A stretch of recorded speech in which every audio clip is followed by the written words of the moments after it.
राधे राधे। क्रोध पर नियंत्रण। सोचिए, क्योंकि सोचना बहुत जरूरी है। मानवीय संवेदना के अलग अलग रंग एवं अभिव्यक्तियां होती हैं।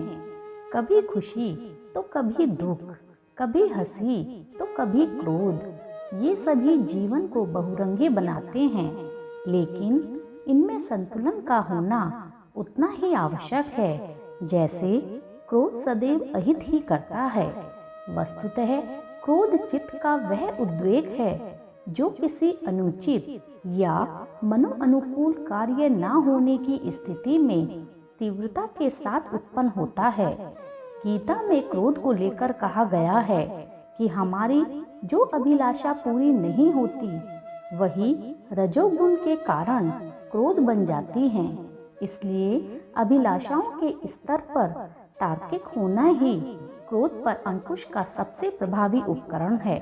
पुराणों के अनुसार क्रोध को अदृश्य एवं अज्ञात शत्रु की संज्ञा दी गई है, जिसके सृजनकर्ता हम स्वयं ही होते हैं।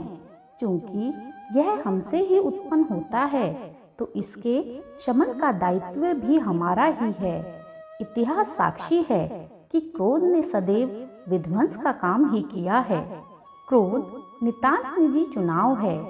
यदि हम परिस्थितियों को उचित रूप से नहीं संभाल पाते हैं तो हम कहीं ना कहीं अप्रत्यक्ष रूप से परिस्थितियों के नियंत्रण में हो जाते हैं और फिर हमारे भाव असंतुलित होकर अनियंत्रित हो जाते हैं। यह हमारी व्यक्तिगत जिम्मेदारी है कि क्या हम अपने जीवन को क्रोध की अग्नि में जलाकर भस्म कर देना चाहते हैं या क्रोध को नियंत्रण में रखकर जीवन के उच्चतम शिखर को छूना चाहते हैं। इस संबंध में भगवान श्री कृष्ण कहते हैं कि क्रोध से मूर्खता उत्पन्न होती है। मूर्खता से सोचने समझने की शक्ति खत्म हो जाती है और बुद्धि नष्ट हो जाती है।